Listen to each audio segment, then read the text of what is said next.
Some people will never be forgotten in history, but not all of them for good reasons. From a doctor killing his patients to a man with a murder castle, let's meet 5 criminals who turned nightmare into their job descriptions. Harold Shipman. Harold Shipman's name became synonymous with betrayal and deception, a reminder that even those who are supposed to heal can cause extreme harm. As a doctor in a small English town, Shipman seemed to be the picture of a good doctor, trusted by patients and his colleagues. However, behind his calm exterior was a mind that took the lives of maybe 250 of his patients.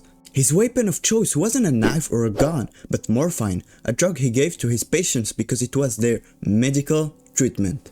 Shipman's victims often died in their sleep or were found with no signs of struggle, making their deaths appear natural. It wasn't until the 90s when the suspicious death of a patient led to a closer look at Shipman's practices that the truth began to surface. His ability to maintain his image of a caring doctor was part of his genius and his horror. He used his medical knowledge to manipulate records, falsify death certificates, and even forge wills, ensuring he benefited financially from his crimes.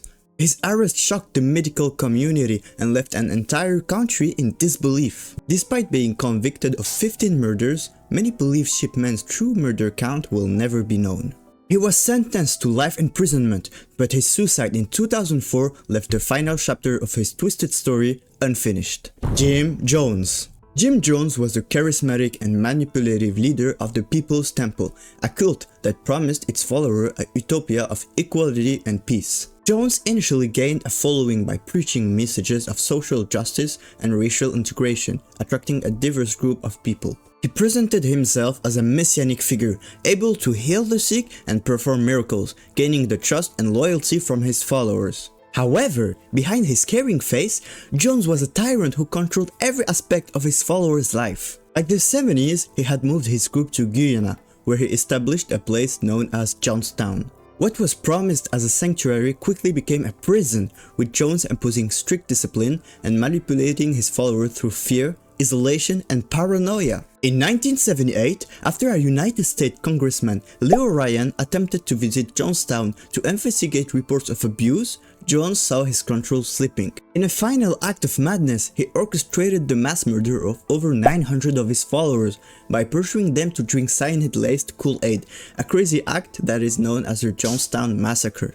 The followers were poisoned, including children, marking one of the largest mass suicides in history. Jones himself was found dead, reportedly from a gunshot wound. The tragedy left a legacy of horror as a reminder of how easily blind loyalty to a charismatic leader can spiral into chaos. H.H. Holmes. H.H. Holmes, often regarded as America's first serial killer, was a master of manipulation. Operating during the 1893 Chicago World's Fair, Holmes constructed what would later be known as the Murder Castle, a hotel designed specifically to make his crazy experiments.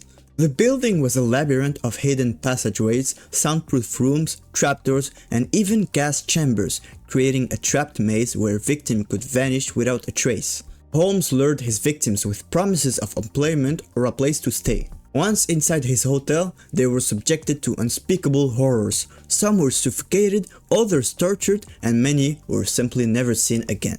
Holmes was a skilled manipulator, using his charm and apparent success to deflect suspicion while executing his murders. His true murder count is uncertain, with estimates ranging from 20 to 200, but the horrors he committed were discovered only after the revealing of fraudulent activities, such as insurance scams. Once apprehended, Holmes was accused for the murder of a business partner, and even if he confessed to 27 kills, many believe the true number of his victims may never be known. His story remains one of the most terrifying examples of how a mind can turn a place meant for hospitality into a slaughterhouse. Belle Gunness. Belle Gunness, a Norwegian-American woman, became notorious for her husband's murders, hid behind the image of a widow and loving mother. After immigrating to the United States in the 1880s, she settled in Indiana, where she married and quickly became a widow, claiming her husband died in a tragic accident. She remarried and again found herself a widow, but this time the circumstances were suspicious. Gunness began using personal ads in the newspapers to attract victims,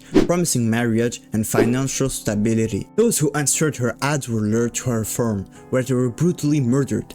Her methods ranged from poisoning to murdering, and many victims were buried on her property. It wasn't just the men who were killed.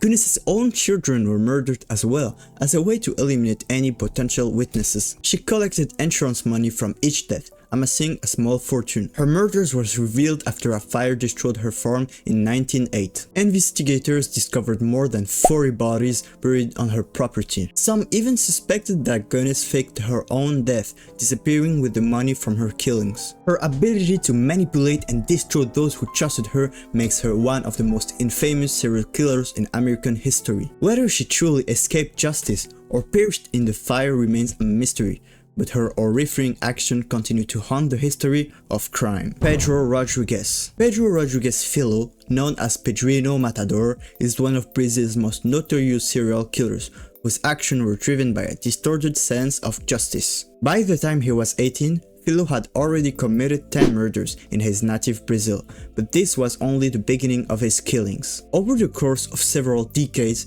Filho would go on to murder at least 71 people, each kill in belief that he was doing society a service. Pedro didn't kill random people. He followed a strict personal code. He only targeted criminals and those who had wronged him, much like a twisted version of the Punisher. His violent rampage was not about personal gain, it was about cleaning the world from bad people. This included a horrific act of revenge against his own father. When he discovered that his father had murdered his mother, Filho took matters into his own hands, cutting out his father's heart and eating it. This gruesome act earned him the nickname of Brazilian Dexter, a nod to the fictional character who targets criminals in the name of justice. Filho's code set him apart from many other killers. He wasn't motivated by pure chaos. He genuinely believed that by killing those he saw as bad, he was restoring order. Over the years, he killed across Brazil, with his victims ranging from gangsters to corrupt officers. After serving 34 years in prison, Filho was released in 2007,